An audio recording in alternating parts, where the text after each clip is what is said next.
नमस्कार दोस्तों, हमारा नाम है घनश्याम मुलानी और हम आपका विश्व भारती चैनल में बहुत बहुत स्वागत करते हैं। दोस्तों, आज 12 जुलाई है, मंगलवार का दिन है, 12 जुलाई 2022 और पिछले 2.5 साल की जो सरकार चली महाविकास आघाड़ी की, जिसमें मुख्यमंत्री शिवसेना के थे श्री उद्धव ठाकरे, ये तो ओबीसी आरक्षण रख पाने में असमर्थ रहे। इस तरह का एक चित्र उनके बारे में तैयार हुआ था। लेकिन आज एक घटना हुई है कि एक राज्य का, महाराष्ट्र राज्य का ओबीसी आयोग जो है, एक बंधिया कमीशन का गठन किया गया था। उनका एक अहवाल है ओबीसी अदर बैकवर्ड कास्ट के रिजर्वेशन पर, यानी आरक्षण पर, वो उन्होंने आज सम्माननीय सर्वोच्च न्यायालय के सामने पेश किया है और वहां पर दाखिल करने के बाद उन्होंने इसके ऊपर चर्चा करने की मांग की, जो सुप्रीम कोर्ट ने नकार दी। उसके कुछ ही समय बाद भारत सरकार के, केंद्र सरकार के सॉलिसिटर जनरल श्री तुषार मेहता, इन्होंने कोर्ट से एक विनती की, तो उन्होंने इनकी बात सुनी और उसके पहले जब ये बंधिया आयोग और इलेक्शन कमीशन वहां पर थे, तो सुप्रीम कोर्ट ने उनसे एक सवाल किया था कि ये जो 92 स्वराज्य संस्थाएं हैं, यानी लोकल बॉडीज, जहां पर कि अभी 1 से 1.5 महीने में चुनाव होने जा रहा है, क्या उन्हें आप 1 हफ्ते तक पोस्टपोन कर सकते हो, यानी आगे बढ़ा सकते हो? तो इसके बारे में उन्होंने कहा कि आप आने वाले जो मंगलवार को आप इस विषय में हमें जानकारी दे, यानी 19 जुलाई 2022 को। इसके बाद जब सॉलिसिटर जनरल श्री तुषार मेहता वहां पर आए, तो उन्होंने कोर्ट से मेंशन करके दरख्वास्त की, विनती की कि इस विषय पर बातचीत की जाए। तो इसके ऊपर कोर्ट ने उनकी बातें सुनी और सम्माननीय सर्वोच्च न्यायालय ने आदेश दिया कि ये जो 92 यानी 92 जो स्थानिक स्वराज्य चुनाव हैं, इसमें ये बिना रिजर्वेशन के ही करवाए जाए। इनका जो शेड्यूल तय किया गया है, इनके लिए जो नोटिफिकेशन इशू किया है, उसमें कोई बदलाव नहीं किया जाएगा, वो उसे अलाउ नहीं किया जाएगा, उसकी अनुमति नहीं दी जाएगी। यानी आगे आने वाले जो चुनाव है, जैसे बड़े बड़े नगर पालिका और महानगर पालिका के चुनाव है, 92 में भी कुछ नगर पालिका है, कुछ जिला परिषद हैं, कुछ पंचायतें हैं, तो इस तरह के इनमें ओबीसी का चुनाव के लिए तो आरक्षण नहीं मिल पाएगा, यह स्पष्ट रूप से दिखाई दे रहा है। इसके बावजूद आज दोपहर को, यदि अभी हम जो ये बातचीत आपसे कर रहे हैं, ये रिकॉर्डिंग कर रहे हैं, उस समय तो कुछ थोड़ी सी बहस चालू है सम्माननीय सर्वोच्च न्यायालय के सामने, लेकिन जो परिस्थिति है उसमें यह स्पष्ट रूप से दिखाई दे रहा है कि इसमें कोई भी रिलीफ मिलना मुमकिन नहीं है। खैर, ऐसे हालात के अंदर आने वाले सितंबर और अक्टूबर के महीनों में सबसे बड़ी जो महानगर पालिका है, यानी बृहन मुंबई महानगर पालिका, जिसे वहां पर बीएमसी कहा जाता है, इनके चुनाव होने जा रहे हैं और वहां की परिस्थिति क्या है उसके ऊपर जरा एक नजर डालेंगे, क्योंकि आने वाले सितंबर, ज्यादा से ज्यादा अक्टूबर के अंत तक वहां पर चुनाव हो जाने हैं। वहां भी प्रशासक बिठाए गए हैं।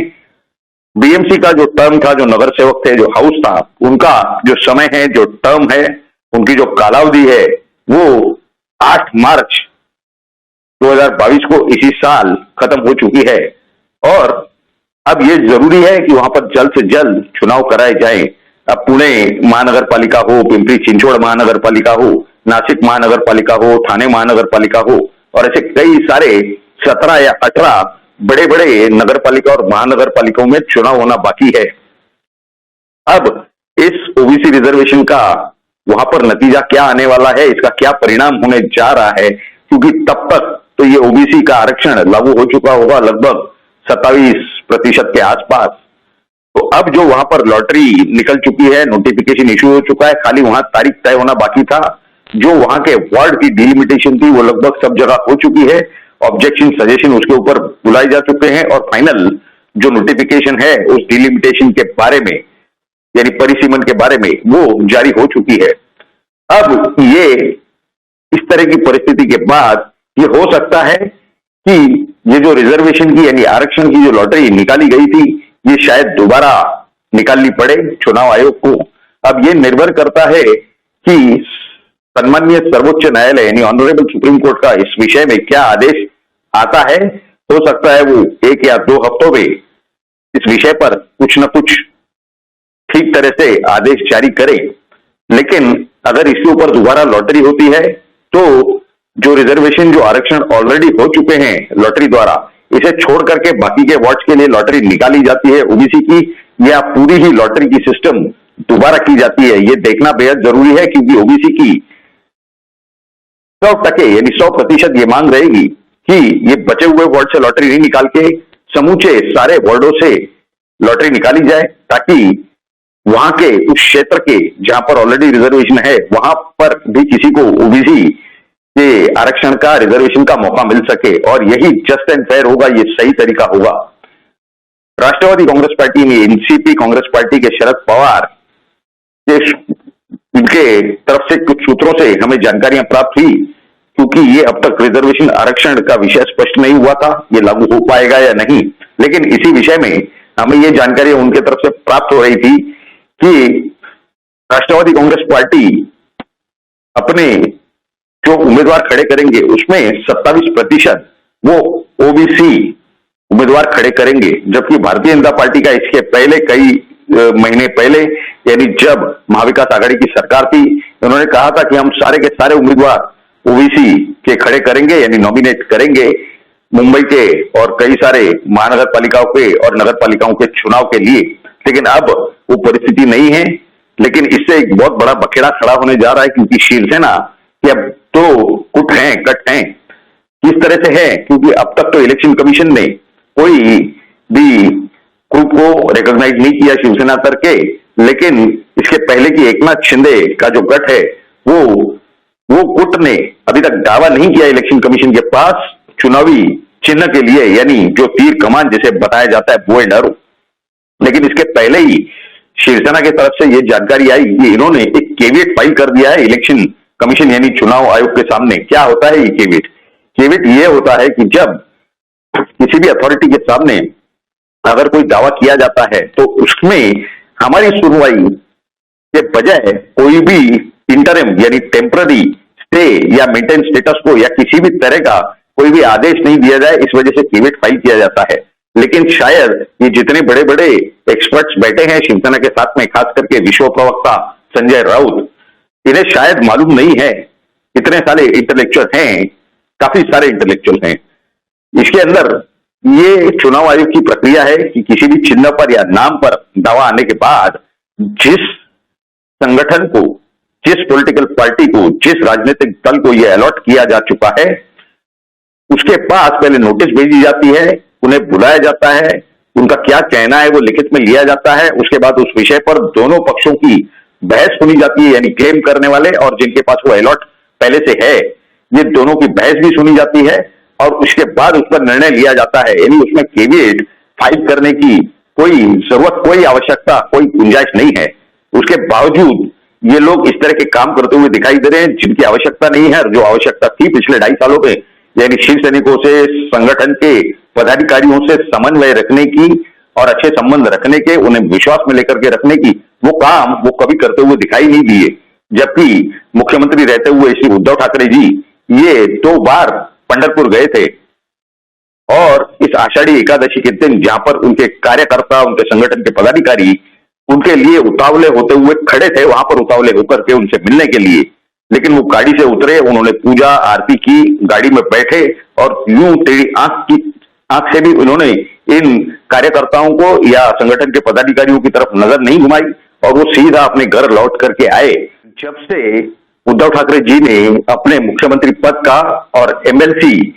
यानी विधान परिषद का सदस्य होने का त्यागपत्र दिया है, तब से वो रोज कार्यकर्ताओं से, पार्टी के पदाधिकारियों से मिलते हुए दिखाई दे रहे हैं। उनके सुपुत्र श्री आदित्य ठाकरे ये भी कार्यकर्ताओं के सम्मेलन में जाते हुए दिखाई दे रहे हैं और कई सारी निष्ठा यात्रा, इस तरह की सारे कार्यक्रम लेते हुए दिखाई दे रहे हैं। पिछले 2.5 साल न ये कार्यकर्ता उनकी नजर में वजूद में थे, न ही इन कार्यकर्ताओं का या पदाधिकारियों का या संगठन का कोई वजूद था उनके नजर में। इस तरह का एक चित्र स्पष्ट रूप से खड़ा होता हुआ दिखाई दे रहा है। और वहीं पर एकनाथ शिंदे वो व्यक्ति बताए जा रहे हैं जो कि आधी रात को 2 बजे या 3 बजे कोई विधायक उनके पार्टी का उन्हें फोन करे तो उनके साथ भी वो न्याय करते थे और जो अड़चन, जो तकलीफ उस विधायक की या उस विधायक के मतदार संघ में होती, उसे सॉल्व करने का, उसकी तकलीफें या उस जनता की तकलीफें दूर करने का काम करने वाले व्यक्ति बताए जा रहे हैं। यानी जो ग्रास रूट लेवल से ऊपर आकर के आज मुख्यमंत्री के पद पर विराजमान हुए हैं,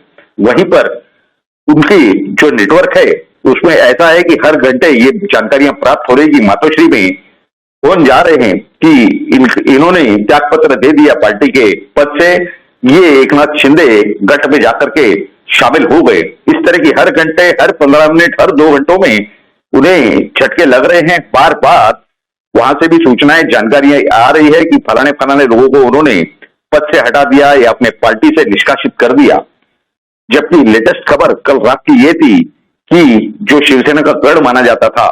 यानी दादर माहिम विधानसभा क्षेत्र, जिसे माहिम विधानसभा क्षेत्र कहा जाता है, वहां पर जो विधायक थे शिवसेना के, उन्होंने, वो पार्टी के विभाग प्रमुख थे शिवसेना के, उन्होंने और उनके कई सारे सहकारियों ने, यानी वहां के काफी सारे शाखा प्रमुख बताए जा रहे हैं 2 से 3, और महिला पदाधिकारी, इन्होंने भी अपने पद से त्यागपत्र दे दिया और शिवसेना प्रमुख के पास वो भेज दिया उनका त्यागपत्र, यदि पार्टी के पदों का त्याग कर दिया, क्योंकि ये पार्टी के अंदर ही शिवसेना गठ में शामिल हो चुके हैं। इस तरह की स्पष्ट रूप से जानकारियां प्राप्त हो रही है। तो ये सदा सरवणकर माहिम दादर विभाग के जो विभाग प्रमुख थे, ये तो एक अलग मसला है, लेकिन इसी तरह से कई सारे महाराष्ट्र में, कई सारे जगहों पर, कई सारे तालुकों में, कई सारे जिलों में, कई सारे वार्डों के अंदर इस तरह की परिस्थिति है। अब ये लोग अपना उम्मीदवार आने वाले बृहन्मुंबई महानगर पालिका के चुनाव को, पुणे म्युनिसिपल कॉर्पोरेशन के, पिंपरी चिंचवड़ म्युनिसिपल कॉर्पोरेशन के, नासिक, ठाणे, इस तरह के कई सारे म्युनिसिपल कॉर्पोरेशन है, महानगर पालिकाएं हैं, नगर पालिकाएं हैं, जहां पर ये अपने उम्मीदवार खड़ा करेंगे। बृहन्मुंबई महानगर पालिका का बजट एशिया में सबसे बड़ा बजट है। 45 से 50 हजार करोड़ रुपयों का उनका बजट है, यानी भारत के अंदर 2-3 राज्यों को अगर एकत्र लाया जाए तो उससे भी ज्यादा भारी इनका बजट है। इस तरह से स्पष्ट रूप से जानकारियां प्राप्त हो रही है और यही हकीकत है। और जहां पर तीसरी तरफ अगर नजर डाली जा रही, यानी कांग्रेस और राष्ट्रवादी कांग्रेस पार्टी, इनका तो कुछ समय नहीं दिख रहा, लेकिन इसमें सबसे बलवान जिसे बताया जा रहा है पार्टी, भारतीय जनता पार्टी, उसके प्रमुख यानी सर्वे सर्वा जिन्हें कहा जाता है, हर निर्णय लेने वाले, वो महाराष्ट्र भारतीय जनता पार्टी के प्रदेश अध्यक्ष श्री चंद्रकांत दादा पाटिल नहीं है। वो हैं आज की तारीख में जो उप मुख्यमंत्री बने बैठे हैं श्री देवेंद्र फडणवीस। हर निर्णय वो लेते हैं, हर उम्मीदवार पार्टी का वो फाइनल करते हैं, और ये तुरंत भी कोई फाइनल नहीं करते। जब इस तरह की किसी कमेटी की बैठक होती है, मीटिंग होती है, उसके अंदर जो भी सुझाव आते हैं, जो भी नाम आते हैं, जो यादी यानी लिस्ट आती है, उसे रख लेते हैं, उसे कहते हैं कि हम अपने हाईकमांड से पहले बात करेंगे, और उसके बाद पता नहीं क्या होता है, क्योंकि एक नगर सेवक की सीट के लिए तो दिल्ली हर सीट पर नजर नहीं रखेगी। उनके अगर दिल्ली में जो बैठे हुए नेता हैं, उनके भी 2, 4, 6 अगर कोई इच्छुक उम्मीदवार होंगे बृहन्मुंबई महानगर पालिका के लिए, तो उस ये छोड़ करके बाकी सारी लिस्टें वहां तक जाने की कोई जरूरत नहीं है। लेकिन इसके पीछे पता नहीं क्या चलता है कि जितने नए आए हुए लोग, उन्हें टिकटें दी जाती है, चाहे वो विधायकी की हो, चाहे वो नगर पालिका में नगर सेवक की हो, या महानगर पालिका में नगर सेवक की हो, जिला परिषद हो, या गांव में पंचायत की हो। तो ऐसी पूरी हालत भारतीय जनता पार्टी के अंदर है। भारतीय जनता पार्टी के जो मूल नेता हैं स्थानिक स्तर के, जिन्हें पार्टी के अंदर कार्यकर्ता भी कहा जाता है, ये दुविधा में हैं, ये कंफ्यूजन में हैं, क्योंकि इन्हें तो पिछले 8 साल में, यानी जब देवेंद्र फडणवीस मुख्यमंत्री बने, तो इन्हें जो महाराष्ट्र सरकार, राज्य सरकार है, वहां के मंडल, महामंडल, किसी के ऊपर भी इन्हें कोई नियुक्ति नहीं दी गई, और ना ही इन्हें किसी मंदिर के ट्रस्ट पर ट्रस्टी बनाया गया। यानी ये तो इन्हें सीधा सीधा दरकिनार किया जा चुका है, और इन्हें ही भारतीय जनता पार्टी का नेता करके सामान्य जनता जानती है और मानती है, क्योंकि सामान्य जनता से ये हमेशा संपर्क में रहते हैं और उनके हर अड़े और फंसे हुए काम को वो अंजाम तक लाके पहुंचाते हैं और रिजल्ट जनता को देते हैं। तो इस तरह के जो नेता हैं, जो 20, 25 साल या 30 साल से भारतीय जनता पार्टी के साथ हैं, वो तो आने वाले इस भारतीय जनता पार्टी के लिए इस चुनाव में काम करने की परिस्थिति नहीं दिखाई दे रही है। वो तो पार्टी के हाईकमांड से, यानी राज्य सरकार वाले हाईकमांड से, देवेंद्र फडणवीस से स्पष्ट रूप से नाराज हैं। इस तरह की स्पष्ट रूप से जानकारियां प्राप्त हो रही हैं। ग्राउंड लेवल हो, चाहे तालुका स्तर हो, चाहे जिला स्तर हो, चाहे शहर स्तर हो, हर जगह से इसी प्रकार की जानकारी आ रही है। वहां पर जो बैठे हैं वो कौन बैठे हैं? प्रदेश भारतीय जनता पार्टी महाराष्ट्र प्रदेश में प्रसाद लाड हो, महाराष्ट्र के उपाध्यक्ष बनाए गए, सीधे सीधे राष्ट्रवादी कांग्रेस पार्टी से आए। मनसे से श्री प्रवीण दरेकर आए, उन्हें विरोधी पक्ष नेता बनाया गया सीधा सीधा। ये भी पार्टी का चेहरा, जिनका पार्टी से, राष्ट्रीय स्वयंसेवक संघ से, भारतीय जनता पार्टी का जो डिसिप्लिन कार्डर है, या उस डिसिप्लिन से, शिस्त से, इनका अनुशासन से कोई लेना देना नहीं रहा। ये सीधे सीधे विरोधी पक्ष नेता बन जाते हैं, भारतीय जनता पार्टी के बनाए जाते हैं। और रिकमेंडेशन किनका? श्रीमान देवेंद्र फडणवीस जी का, केंद्रीय हाईकमांड को। और कई सारे ऐसे नेता हैं, एक महिला है जिनको सीधा सीधा महाराष्ट्र प्रदेश में पदाधिकारी बनाया गया, राष्ट्रवादी कांग्रेस पार्टी से आई थी, कुछ ही महीनों के अंदर सीधा महाराष्ट्र प्रदेश भारतीय जनता पार्टी की पदाधिकारी बन गई। तो ऐसे पूरे हालात के अंदर भारतीय जनता पार्टी अगर इस चुनाव को इवेंट मैनेजमेंट के तौर पर देखती है, तो भले ही वातावरण, माहौल कितना भी भारतीय जनता पार्टी के पक्ष में हो, लेकिन आखिर में मतदाता किसके आवाज पर घर से उतर करके जाकर के मतदान करेगा पोलिंग बूथ में, इसकी जानकारी श्री नरेंद्र मोदी और अमित शाह जी को है। वो इस विषय में क्या करते हैं, क्या जो निष्ठावंत लोग हैं, जो ओरिजिनली भारतीय जनता पार्टी के साथ 20, 25, 30 साल से हैं, अभी तक सक्रिय हैं, इंटेलेक्चुअल हैं, बुद्धिजीवी हैं, क्या उनके साथ नरेंद्र मोदी हो, जेपी नड्डा हो, अमित शाह हो, क्या ये न्याय कर पाते हैं? क्या इन महाशय देवेंद्र फडणवीस को, जो ऑलरेडी ह्यूमिलेशन हो चुका है कि मुख्यमंत्री के बजाय उन्हें उप मुख्यमंत्री बनाया गया, क्या इनके ऊपर किसी तरह का आदेश, किसी तरह का दबाव बनाया जाता है, या फिर ये फिर अपनी मनमानी करके भारतीय जनता पार्टी के संगठन की बर्बादी का काम आगे जारी रखेंगे? ये भी देखना बाकी है। लेकिन ये जो उलझने हैं सामने स्पष्ट रूप से, यानी एकनाथ शिंदे का जो गठ है, वो इलेक्शन चिन्ह पे क्लेम करने का, दावा करने की जो प्रक्रिया है वो शुरू हो चुकी है। हमारे सूत्रों के हिसाब से हमें जो जानकारियां मिल रही हैं विश्वसनीय सूत्रों से, तो ऐसे हालात के अंदर उद्धव ठाकरे जी की शिवसेना का नाम और चिन्ह बचता है या नहीं उनके पास, ये भी एक देखने की बात है। लेकिन आने वाले बृहन्मुंबई महानगर पालिका हो या ये जो बड़े बड़े नगर पालिका और महानगर पालिका है, इसमें काफी सारी उठापाथल होने जा रही है, अप्स एंड डाउन होने जा रहे हैं, और बहुत ही अनपेक्षित परिस्थिति पद्धति से होंगे वो। और इस हालात के अंदर, कंफ्यूजन के अंदर, जनता किसकी तरफ मैंडेट देगी, किसे मैंडेट देगी, जनादेश किसको देगी वहां पर अपना महापौर बनाने का, यानी जो ये भी सूत्रों से जानकारी मिल रही है कि महाराष्ट्र नवनिर्माण सेना और एकनाथ शिंदे गठ सेना, शिवसेना यानी, और उसके साथ में भारतीय जनता पार्टी, ये तीनों की युति होने की पूरी पूरी संभावना स्पष्ट रूप से विश्वसनीय सूत्रों से जानकारी हमें प्राप्त हो रही है। तो आने वाले समय में क्या होने जा रहा है, क्या नहीं होगा, इस पर हमने नजर बनाए रखी हुई है। आप सभी के सामने इसी तरह की महत्वपूर्ण जानकारी हम आपके सामने रखने की कोशिश, हमारा प्रयास इसी तरह से आगे जारी रखेंगे। ये सारी जानकारी आपको कैसी लगी, ये तो जरूर आप नीचे कमेंट करके कमेंट बॉक्स में बताएं। लेकिन साथ ही साथ अगर आपको ये जानकारी अच्छी लगी हो तो इस वीडियो को लाइक करें और ज्यादा से ज्यादा शेयर करें। आप ही का विश्व भारती चैनल है, जल्द से जल्द सब्सक्राइब करें। आप सभी लोगों ने इस वीडियो को पूरा अंत तक देखा, इसके लिए आप सभी का बहुत बहुत धन्यवाद। भारत माता की जय, जय हिंद।